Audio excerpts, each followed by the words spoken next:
Bonjour, bienvenue sur Dans la peau. Aujourd'hui, j'ai comme invité, Karel. voilà. Du coup, avec Karel, on va échanger sur son profil d'étudiante, en même temps d'auto-entrepreneuse et ton alternance aussi. Ouais. Donc, on va essayer de discuter et de mettre sur la table tous ces sujets-là. Donc, Karel, est-ce que tu peux te présenter, s'il te plaît? Du coup, je m'appelle Karel, j'ai 23 ans, je suis étudiante en communication digitale et il y a un an de ça, j'ai lancé avec mes associés une association sur la décoration événementielle et à côté, je fais un peu de mannequinat. Ok. Bon, première question. Comment t'es venu le choix de ces études-là? Déjà, pour commencer, moi j'ai fait des études dans tout ce qui est la santé et sociale. Donc j'ai commencé par faire mon concours infirmière parce que je voulais être infirmière, puéricultrice exactement. Ah ah. Et j'ai passé mon concours que j'ai raté à 3 points. Ouais, j'ai raté.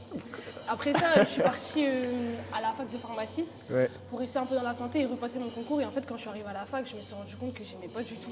J'aimais pas le système, j'aimais pas du tout le côté santé. En fait, je kiffais pas. Et sur le côté, j'organisais des événements, tout ce qui est anniversaire. J'avais une facilité à rassembler les gens et à créer un bon mouvement. Ok, oui. Et du coup, je me suis dit, je pourrais me lancer dans l'événementiel, mais pour moi, c'était pas un réel métier en fait. Et j'ai ma pote, Cassandre, qui faisait de la communication et qui m'a dit, en fait, moi, je vais faire de l'événementiel. Et pour faire l'événementiel, il faut passer par la communication. Donc j'ai passé mon concours à EFAP, ça s'est bien passé, que j'ai eu cette fois. Oui. Et après ça, je suis tombée amoureuse de la communication. En fait, j'ai kiffé le truc, mais j'ai pas oublié le petit côté événementiel parce que moi, j'aime bien Tu m'agiter, l'as tu toujours, vois. tu l'as toujours Moi, gardé je suis sous bien le dans coude. l'ambiance, tout ça. On Donc j'ai connaît. gardé ça. Et je voulais quand même me spécialiser. Je me suis rendu compte, en fait, quand il y a eu le Covid, Oui. que l'événementiel était mort. Et ça m'a fait peur parce que je me suis dit, en fait, moi, si plus tard je vais me lancer dans ça, il suffit que le Covid y revienne. Et en Oui. fait, là, je peux plus travailler. Oui. Donc je me suis dit, je vais continuer dans la communication digitale parce que c'est quelque chose qui commençait à évoluer et me spécialiser dans ça. Et au final, j'ai kiffé. Mais sur le côté, à mon bachelor, ma 3e année de communication, j'ai dû organiser le mariage de mes parents. D'accord. Donc j'ai dû tout gérer toute seule. Et c'est là en fait que je me suis rendu compte que je kiffais vraiment le truc. Et j'en ai parlé avec une de mes potes avec qui on a fait aussi une baby shower. Oui. Cassie en fait. Et de là on s'est dit en fait faut qu'on teste. Comment ça se fait que toutes les deux on veut être dans l'événementiel mais on n'a jamais fait d'événement. Du coup je lui ai parlé de ça. Sur le côté j'ai parlé aussi à ma cousine qui avait kiffé le côté décoration etc. Le côté manuel tout ça. Et on s'est associés à 3 et voilà on a créé 3 Cfus Event il y a un an de ça. Il y a un an. Ouais. Bon, après, je connais bien, donc voilà. T'étais là, tu nous as aidés. C'est ça, je connais bien. Et donc, ton choix, finalement, pour les cours, c'est de dire, OK, je garde la communication, un côté un peu plus généraliste, donc communication, publicité digitale. Ouais. Et pourquoi ne pas avoir choisi, du coup, l'événementiel, puisqu'on l'a comme spécialité dans les écoles? C'est vrai, parce qu'en fait, je voulais pas me fermer dans ça. Moi, j'aime bien toucher à tout, j'aime bien apprendre de nouvelles choses, j'aime bien... En fait, j'ai peur de me lasser, en fait. C'est pour ça que je fais plusieurs choses en même temps. Et le côté événementiel, en fait, je le faisais déjà sans avoir fait d'études. Alors c'est vrai, j'avais besoin d'une base, etc. Mais pour moi, l'événementiel, c'est un truc, ça s'apprend sur le tas.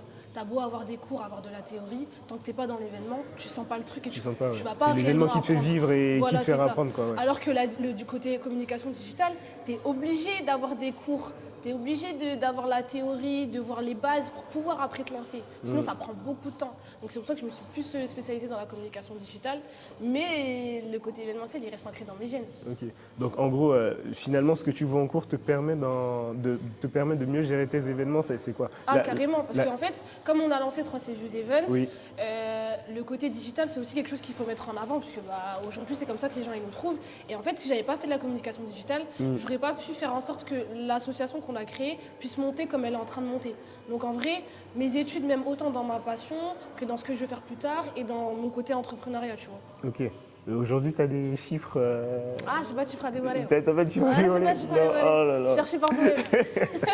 Donne l'insta carrément. 3 Cfus Events. Ok, c'est good. Je t'ai posé la question de. Est-ce qu'on enchaîne direct? Vas-y, enchaîne. Quelle est ta définition du courage? La définition du courage. Ah. C'est une question. C'est une question, on t'attend.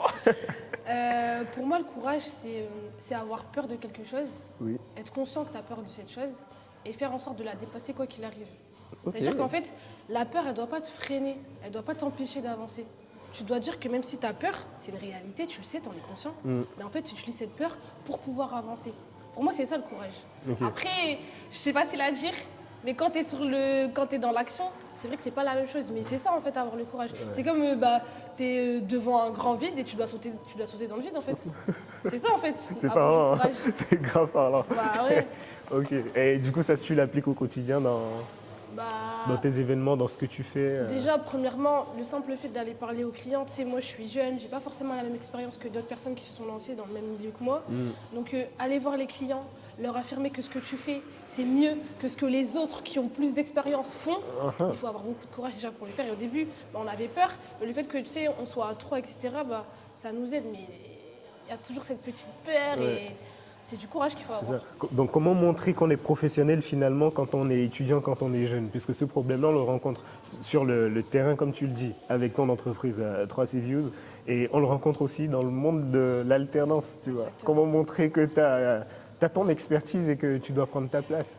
En vrai, tu testes, tu vas au culot en vrai de vrai. Parce que je me dis, moi en tout cas, ce que je me dis, c'est que si je dois échouer, c'est maintenant. Et c'est ces erreurs-là qui vont faire en sorte que demain je puisse avancer.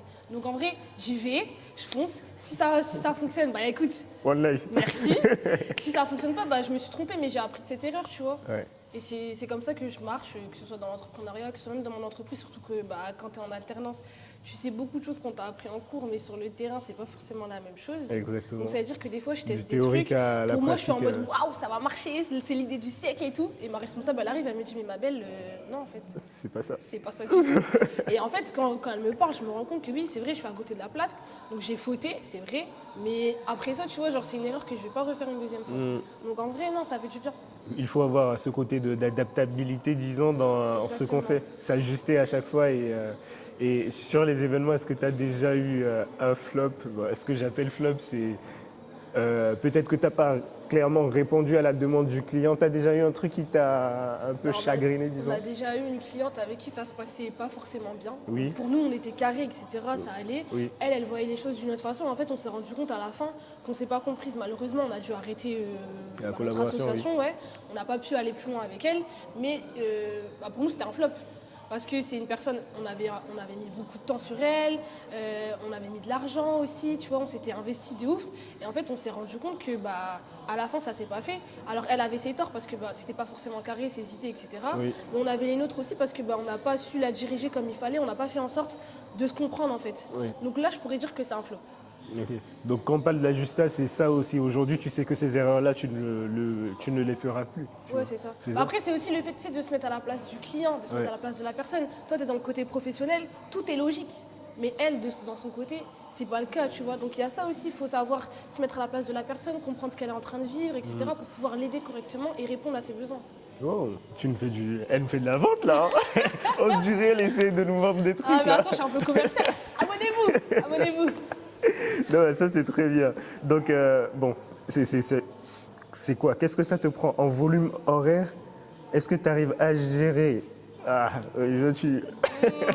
Est-ce que tu arrives à gérer les cours et en même temps, 3C Views? Je vais pas te mentir, au début c'était compliqué. La première année, là, parce que là on rentre dans la deuxième année, donc Oui. on commence un peu à avoir nos marques. Ouais. Mais la première année, c'était épuisant. Franchement, c'était fatigant. J'ai enchaîné l'alternance, donc déjà c'était tout nouveau pour moi. Déjà le rythme d'alternance, c'est compliqué à prendre, faut le faire. Rajouter sur le côté une entreprise, tu connais pas, tu sais pas comment ça marche, tu sais pas ce qu'il faut faire, tu es en train de te chercher, en même temps tu dois aller chercher des clients, tu dois avoir de nouvelles idées, tu dois être innovante, etc. Franchement, c'était fatigant. Genre je pense, allez, tu sais, tu fais du 8h, 18h, tu fais du 18h, 23h, minuit, des fois on fait des réunions, on se prend la tête sur des trucs, on réfléchit, etc. En volume horaire, waouh! Je pense que vraiment je travaille 24 heures hein. Et je dors un peu, je fais des siestes, je vais fermer mes yeux, genre c'est juste ça. Parce qu'en fait, même quand tu es dans ton truc de tu travailles pas, tu veux te poser, tu y penses. Inconsciemment, tu y penses. Ton cerveau, il voilà. Tu réfléchis parce qu'en fait, travaille. c'est ton projet, ça te prend au cœur et tu as envie que ça fonctionne. C'est-à-dire que même quand tu te dis vas-y, j'ai pas envie, vas-y là je travaille pas, c'est pas vrai. Non, même pas là, tu es vrai. en train de travailler. C'est Donc pas en vrai. fait, je travaille tout le temps sans m'en rendre compte. Tu arrives à le gérer l'équilibre là aujourd'hui? Parce que Là- tu m'as dit au début c'était compliqué, mais Là, aujourd'hui je c'est commence quoi? un peu à prendre une marque, mais ça reste toujours autant fatigant, tu vois. Là, vraiment, genre, fin d'études, tous les projets qui Avec arrivent. tout ce qu'il y a à faire Franchement, aussi. je suis oui. fatiguée. Ok. Je vais pas te mentir, je suis très très fatiguée. Après, c'est un choix que j'ai pris et je l'assume. Oui. Je savais que j'allais être fatiguée. faut avoir Ça un me fait pas mental peur. derrière, quoi. Ouais, il faut avoir un Vraiment mental. Et surtout, il faut avoir des personnes qui t'entourent et qui te donnent la force, en fait. Mm. Moi, autour de moi, j'ai des amis qui sont en mode, bah vas-y, Karen, tu vas y arriver, ça va fonctionner. J'ai de la famille aussi qui m'aide, qui me conseille, etc. Et du coup, bah, c'est ça qui m'aide à tenir. Mais je pense que si j'avais été toute seule, Ce serait beaucoup plus compliqué. bah, je pense que j'aurais arrêté les études, clairement. Je pense que j'aurais pas continué mes études et je me serais concentrée sur 3 Views. Et après, j'aurais peut-être regretté. Ok, Ouais, bah, clairement. c'est ça la question. Du coup, j'allais dire, pour toi, c'est un projet tellement sûr que tu es capable d'arrêter les études pour concrétiser ce projet-là. Donc c'est vraiment, À un moment, ouais, j'y ai réfléchi.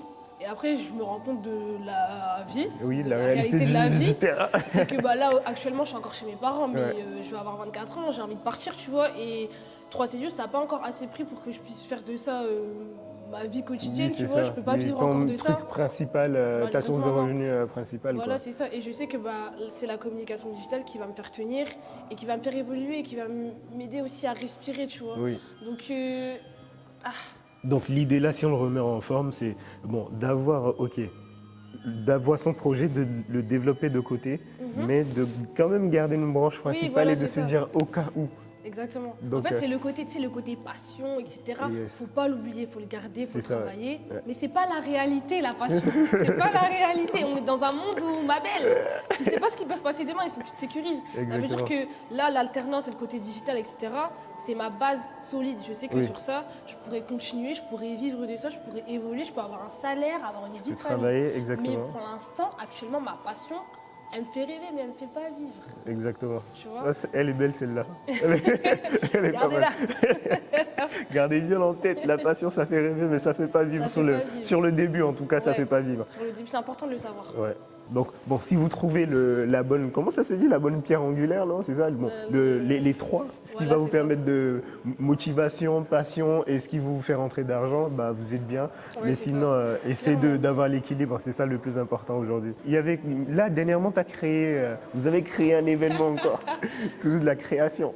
Ouais, on a créé un événement artistique. Oui. C'est un atelier peinture qui permet aux gens de se rencontrer, de créer du lien, etc. Et ça permet aussi de donner de l'accessibilité à l'art. Ok, oui. Parce que bah, tu sais, l'art, ça a une connotation très luxueuse. Et souvent, les gens ils disent bah, moi, je ne peux pas faire de l'art parce que bah, ça ne fait pas partie de mon milieu. Et en fait, là, bah, Views Painting, du coup, c'est le nom de l'événement. Ça a donné la possibilité à n'importe qui de venir et de créer son art, de donner un peu le côté artistique, de se lâcher en fait, de lâcher son côté créatif en fait. Et pour le coup, on pensait que tu sais, les gens qui nous connaissent, ils allaient venir en mode bah, on veut donner de la sephore, etc. Au final, les gens ils sont venus, ils ont mis de la force, c'est vrai, mais ils ont kiffé. Ouais. J'ai vu des gens, enfin dans l'atelier qu'on a fait, on a fait 3 créneaux différents, il n'y a aucune personne qui a fait un gribouillis. Ouais, oui, j'ai vu Les gens, ils j'ai ont vu fait des peintures, mais Ouais, waouh! je me suis dit, elle a fait une présélection ou. Pas du tout. Il n'y a aucune peinture. Ma mère, elle est venue, mes Ouais. tantes, elles sont venues, mes amis sont venus, ouais. même mes oncles, ils sont venus. Carrément. Les peintures, ça a d'aide. Hein. Ça Ah veut là dire là. que là, Palais des Beaux-Arts, c'est nous, genre. Bientôt. Ça va prendre les peintures, après ça va créer une galerie Non, d'art. franchement, carrément, c'était vraiment un bel événement. Les Ouais. gens, ils ont kiffé. On a testé, il y aura bientôt une deuxième édition. Ok. On va proposer de nouvelles choses. J'en dis pas plus. Ouais. À suivre seulement. suis Allez, sérieuse. follow. Allez, follow. Non, c'est pas la même page Insta du coup. Non, la page Insta de l'atelier, c'est Views Painting. Views painting. Views. Pourquoi views? Ah, Views, c'est la vision. C'est la vision. C'est pour montrer qu'en fait, le projet, c'est la vision des 3C. Oui. C'est ce que vous voulez par rapport à notre expertise. Donc c'est C'est quoi ça, en les gros. 3C? C'est Les pas les 3C. 3C de l'Afrique? Non Non, les 3C, c'est parce que, en fait, quand on cherchait le nom de notre association et de ce qu'on voulait faire, on s'est rendu compte que ce qu'on avait en commun, bah, c'était les 3 lettres de nos prénoms, les 3 D'accord. premières lettres de nos prénoms, mis à part le fait qu'on soit des femmes noires, etc. Bah, ça, c'est quelque chose que les gens, en fait, ils entendent quand ils commencent à nous connaître. Ouais. T'as Karel, Cassandre, Floriane. Ok. C'est les 3C. KKK. Ok, oh, c'est bien. Donc, et je voulais aussi revenir sur l'alternance, Ouais. la vie d'alternant. Ouais. On a parlé de ça très rapidement là, mais tu as dit au début c'est très compliqué. Tu as commencé en quelle année l'alternance? J'ai commencé l'année dernière et j'ai commencé. Ok. Et malheureusement, ça s'est pas forcément bien passé. Parce que quand tu es dans la communication et que tu veux travailler avec des gens qui n'en font pas forcément partie, ils ont un peu du mal à comprendre. Tu sais, la communication, c'est pas un truc. tu places le projet lundi et puis mardi ça fonctionne. Non, Oui. ça fonctionne sur la durée, il faut du temps pour que ça fonctionne, il faut beaucoup de patience. Et souvent les chefs d'entreprise, ils ont du mal à le comprendre. Donc malheureusement, moi j'ai une personne qui n'a pas su me suivre et me donner toutes les clés pour pouvoir avancer correctement et elle ne comprenait pas en fait mon travail. Donc moi je voyais quelque chose en cours. Quand j'essayais de l'appliquer au niveau de mon entreprise, ça ne fonctionnait pas parce qu'ils ne voyaient pas la communication comme moi on me l'avait apprise et comme c'était réellement. Oui. Donc malheureusement, j'ai dû arrêter, mais ça a été compliqué. Ça a été une année où je me suis remise en question. Je me suis dit, mais en fait, là, c'est la première fois que je suis en entreprise. J'essaye de faire mon truc et tout, je fais tout bien. Ça marche pas. Donc déjà, moi-même, je vois pas les résultats. Oui. Donc je commence à douter de c'est ça, de puisque mon c'est travail. ça, tu expérimentes et Voilà, si c'est le ça. résultat n'est pas Je me forcément rends là, compte tu te que poses ça des va questions. pas. Ouais. J'ai mon patron derrière qui n'est pas forcément content aussi de mon travail. Et du coup, en fait, est-ce que vraiment j'ai envie de continuer? Est-ce que vraiment je suis faite pour ça, tu vois? Je suis rentrée vraiment dans un truc où je me réveillais le matin, j'avais peur d'aller dans mon entreprise. J'avais la boule au ventre. Oui. Franchement, j'étais pas sereine parce que je me disais, vas-y, je vais faire ça, mais peut-être que ça va foirer, peut-être que je vais faire une erreur, peut-être que l'entreprise elle va rentrer en faillite à cause de moi, tu sais. J'avais peur. Et en fait, c'est aussi ce côté événementiel. Donc là aussi, l'événementiel, ça avait du mal à reprendre. Et en fait, moi, mon directeur, il avait encore le côté événementiel avant le Covid. Ok. Tu sais, sauf qu'avant le Covid et après le Covid, il y a beaucoup C'est de choses pas pareil, qui ont changé. c'est pas pareil. Autant la communication que l'événementiel, Ouais. que la mentalité des gens, que les habitudes des gens, tout ça, ça a changé. Et en fait, il fallait se remettre à la page. Et lui, c'était pas forcément le cas. Moi, j'étais consciente, mais va expliquer à un tonton de 40 ans comment ça fonctionne, alors que lui, il sait qu'il a déjà réussi avant que t'arrives, tu vois. Exactement, oui. Ça a été compliqué. Et j'ai préféré arrêter parce que ma santé mentale, elle a pris un gros coup. C'est quoi l'importance de la santé mentale? Ah, c'est... Au début, je me rendais pas compte. Ouais. Tu sais, t'es en mode, ouais, bon, c'est bon, ça va. Ça va, je gère. En fait, ça va pas du tout. Ça influe sur tout, sur tes émotions, sur ton travail, sur ta façon de travailler, ta façon de... ta productivité aussi, Et ta créativité. d'être avec les autres aussi. Hein. Oui, voilà, c'est ça. T'as Finalement. du mal aussi à travailler en équipe, C'est à te ça. rendre compte de ce qui se passe. Et en vrai de vrai, là, je me suis rendu compte que, tu sais, t'as la boule au ventre, t'es pas bien, ton moral, il est en bas. Carrément, même manger, je mangeais plus bien, tu sais. Il y a plein de trucs, en fait, qui rentraient en compte. Et je me suis dit, mais en fait, là, Karel, dans ta vie, tout de suite, ça va pas. Ça va pas du tout. Et en fait, le problème, c'était ça. Donc, j'ai enlevé le problème. J'ai trouvé une nouvelle alternance. Oui. Et waouh, comment je suis épanouie, comment je suis bien. Et du coup, c'est la vie d'alternance d'étudiante, je la vois autrement. Ouais. Donc, selon l'expérience, tu traduis les choses, tu traduis ta réalité autrement. Quoi, Clairement, c'est ouais. ça. Et si je comprends bien, pour toi, c'est quoi les signaux? Puisque là, tu l'as un peu dit, hein, la boule au ventre, si. C'est quoi les signaux que ça ne va pas? Pour qu'un alternant il puisse se dire, ah là, je ne suis pas dans le bon, je suis pas dans le bon management, puisque c'est question de management. C'est une question de vision, de oui, on veut les résultats, mais même si vous n'avez pas forcément les résultats, je pense que si le manager il n'est pas bon, il n'est pas bon, tu vois. Il peut s'améliorer, on peut trouver les trucs ensemble, mais pourtant aujourd'hui, quelle est la différence si tu fais la comparaison entre le passé et ce que tu as actuellement là? Qu'est-ce qui fait que ça fonctionne cette fois-ci? En fait, c'est de me rendre compte que je sais faire des choses, mais j'ai pas toutes les clés. Alors on doit m'apprendre. C'est aussi se rendre compte qu'en fait l'alternance, t'es dans ce truc où t'es salarié, c'est vrai, mais tu ne sais pas tout. Tu n'es pas capable de tout faire, c'est une réalité. Les entreprises, des fois, elles s'en rendent pas compte. Elles sont en mode, on prend un alternant, il va faire le taf, il sait faire. Mais non, moi j'ai encore besoin que tu m'accompagnes, j'ai encore besoin de faire des erreurs, que tu m'expliques les choses, que tu prennes le temps de le faire, tu vois. Et moi, c'est ça, c'est que quand je suis arrivée donc, dans ma première alternance, j'ai été prise comme une salariée. Et du coup, j'avais beaucoup de poids sur les épaules. Et je me disais, est-ce que je vais réussir? Est-ce que je vais y arriver? Et tu sais, j'étais en mode, il faut que je réussisse, il faut que j'y arrive. J'ai pas droit à l'erreur. Alors que dans ma deuxième alternance, en fait, ils sont en mode, on sait que tu sais pas tout faire. On sait que tu ne peux pas tout faire. On va t'accompagner pour que tu y arrives. Malgré tout, on te donne quand même des responsabilités. Tu Exactement. vois. C'est ça, en fait. Donc c'est l'équilibre. Ouais, c'est l'équilibre encore finalement. Une fois, c'est l'équilibre. C'est tout le temps l'équilibre, en fait. C'est exactement ça. Donc clairement, c'est l'équilibre. Donc aujourd'hui, quels seraient les 3 tips pour te dire que tu n'es pas dans la bonne alternance? Les 3 tips. Des astuces pour te dire que le moral, ça va pas. C'est quoi? Comment tu gères ta vie perso?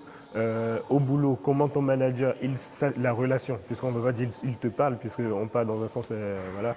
Mais quelle est la relation que tu entretiens avec ton manager et comment tu peux te dire, là, c'est pas forcément la bonne relation, quoi. Si tu sais nous dire. En fait, la première chose que je dirais, c'est si déjà tu n'es pas épanoui, genre dans ton travail et dans ta vie personnelle. C'est-à-dire que t'es là, c'est le week-end, tu dois pas avoir peur de repartir le lundi. Ou même si c'est vrai que bon, des fois on est fatigué, Oui, on part du taf, etc. ça nous est Genre, tous arrivé. oui, voilà. Mais tu dois pas avoir peur parce que tu sais que vas-y, même si t'es fatigué, lundi tu vas arriver, t'as des trucs à faire, tu sais que tu vas devoir gérer ça, etc. Et t'es content de le faire. Oui. Déjà, le côté épanoui là, il doit être présent. Mm. Après, ce que je pourrais dire, c'est le côté, on va dire, professionnel et évolutif. Je sais pas si on peut dire ça comme ça. Oui. Mais tu dois sentir que bah, il y a un mois, tu étais là et un mois plus tard, tu es là-bas. Dans l'alternance, ce qui est bien et mauvais en même temps, c'est que ça va vite. Mm. Ça veut dire que, en fait, tu te rends vite compte si tu as monté en compétence ou pas. En une semaine, tu dois déjà te dire que là, ah ouais, j'ai taffé, j'ai appris ça, tu vois. Et si, au bout d'un mois, tu as l'impression que tu es toujours au même point, c'est peut-être que l'alternance, elle n'est pas faite pour toi, en fait. Ou bien que ça ne correspond pas au projet que toi, tu veux mener. Oui. Déjà, premièrement. Enfin, deuxièmement. Je me permets, mais après ça aussi, il faut comprendre qu'en entreprise, on a des périodes, puisqu'on est en communication. Donc il y aura des périodes où tu seras dans le rush, tu auras plein de trucs à rendre, tu auras plein de trucs à faire. Et du coup, si tu tombes, ton début d'alternance tombe sur ça, et au début d'alternance, normalement, on te laisse au moins 3 semaines pour t'imprégner de l'univers de l'entreprise et vraiment prendre en main les outils et tout ce qui existe. Donc, prends vraiment le temps, 2 mois disons, au bout de 2-3 mois, tu te poses la question, est-ce que j'ai vécu ces périodes de rush où je dois rendre justement après ces périodes de rush, tu as plein de trucs, tu as plein de compétences, tu peux dire j'ai réussi à faire telle chose et à poser des noms sur des actions. Tu vois. Après ça dépend de la durée, mais comme De je la disais, durée, genre, voilà. tu dois sentir en fait que tu es en train de monter, même si ça prend 1 mois, 2 mois, mais genre si au bout de 6 mois dans ton truc, tu n'as pas bougé, tu vois, Voilà, c'est là que pose-toi des questions en fait. Est-ce que c'est vraiment fait pour moi? Est-ce que j'ai vraiment besoin de ça? Parce que des fois, c'est des bonnes alternances, mais c'est juste ton projet qui va pas avec, tu Exactement. vois. Il y a aussi ça, il faut savoir faire la distinction Exactement. des choses. Le métier qui va avec la communication, puisque la communication est un métier, mais je pense qu'aussi communiquer avec, dans un environnement qui te plaît aussi peut se compléter à ce métier, tu vois. Carrément, ouais. Donc c'est clairement ça aussi. Utiliser l'alternance comme moyen de, je sais pas, d'essayer de découverte. C'est un exercice, c'est vraiment un exercice. clairement. C'est comme ça qu'il faut le voir en fait. Clairement. Si ça marche là, ok, cet exercice-là j'ai raté, c'est pas grave. Je tourne Voilà. la page. C'est ça. Il y a un autre exercice qui peut m'aider, etc. Ouais, c'est Exactement. exercer en fait. Si ça marche pas, faut savoir dire stop. Le Ouais. non est Oui, aussi oui, important que le oui. Même si on a le côté études et tout, Oui. faut pas oublier qu'en fait c'est pour toi que tu es en train de le faire. Exactement. Et que si ça marche pas dans cette entreprise, pars. Voilà. Vraiment Parce que pars, faut pas avoir peur dans de 3 ans, puisque le master, du coup, après le master, tu seras un professionnel. Et si tu es resté dans ta zone de confort pendant 3 ans, Tu pourras plus essayer. plus tard, tu pourras plus apprendre Ouais. puisqu'on va attendre que tu sois un professionnel, justement. Clairement, ouais, c'est ça. Donc, c'est maintenant que ça doit se passer dans la tête et que vous devez vraiment changer. Il faut pas avoir peur en fait, de C'est se ça. dire que j'essaye, ça n'a pas marché, ok c'est pas grave, Oui. je réessaye autre chose, je vais tester ça, si ça fonctionne, ok, il faut pas avoir peur, mais c'est maintenant qu'il faut le faire parce que là-bas, On va te là-bas, demander des trucs et tu seras un peu à la il y a hauteur. d'autres problèmes qui vont arriver que tu pourras pas gérer en même temps que tes exercices. Ouais. Du coup, ouais, c'est clairement ça. Comment tu peux conseiller quelqu'un à se lancer dans l'entrepreneuriat, je sais pas si ça se dit, c'est l'entrepreneuriat. Moi aussi, c'est l'entrepreneuriat.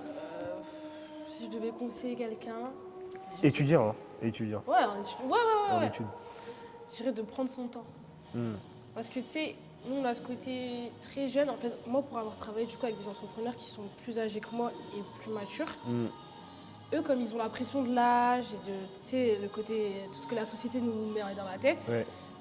ils prennent le temps de faire les choses et ils réfléchissent beaucoup. Nous, on est pressés, hein. Nous on est pressés. Hein. Nous ça sort comme ça sort, on y va, on a une idée, on y va, on fonce. Et des fois en fait on se loupe. Ouais. Alors que on a les bonnes idées, on a les bons projets, etc. Mais comme on est en mode vas-y, je vais le faire, on ne prend pas son temps et on se loupe sur certains trucs, on loupe des opportunités, on n'anticipe pas certaines choses. Donc en vrai, si je devais vraiment conseiller un étudiant qui doit se lancer, c'est de prendre son temps. Hmm. Pas autant de temps qu'une personne qui est plus mature, tu vois, mais quand même de prendre son temps, de peser le pour et le contre et de voir les conséquences, les bonnes, les mauvaises choses, tu vois, vraiment de prendre son temps, de se poser en fait. Oui. Si je devais donner un conseil, ce serait ce conseil-là. Ok. Parce que moi, je ne l'ai pas fait. On ne s'est pas posé du tout. On avait l'idée, on était à 3, on était enjaillés, on s'est dit ça a marché, on est parti. C'est ça. En vrai, ça a marché, Oui. mais il y a eu des loupés. C'est ça, derrière, voilà. Ouais, derrière, c'était Mais on a compliqué. aussi cette chance-là d'apprendre avec le temps et Voilà, même si c'est tu ça. te loupes, avec le temps, tu vas te remettre à niveau et Oui, rattraper clairement, y a pas de souci ton pour retard, ça. quoi. Donc, Mais tu vois, je me dis, on a perdu quand même du Ouais. temps et il y avait des opportunités. qu'on l'a raté parce que on voulait faire les choses tout de suite maintenant et que on avait l'énergie, le temps, donc on l'a fait. Ça. Mais en vrai, ouais, prendre le temps et se rendre compte aussi que le temps, il n'est pas infini. Ouais. Tu vois, tu sais pas quand est-ce que ça va s'arrêter et surtout tu sais pas ce qui va se passer demain. Donc prends le temps maintenant et prends-le bien, utilise-le correctement parce que le temps que tu utilises là, tu vas jamais le récupérer. Yes. Tu vas jamais le récupérer. C'est clairement ça. C'est clairement ça. Je suis d'accord. Le tour est vraiment prendre le temps de se lancer dans ces projets, travailler les projets. Mais des fois, quand vous avez les outils, vraiment lancez-vous. Puisque moi, j'ai fait ce flop-là. J'avais déjà la caméra et tout.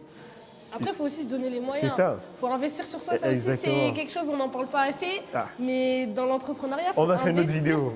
L'investissement. Comment gérer l'investissement, Ouais, les tableaux Excel, les comptes jusque 23 heures. Ouais, l'investissement.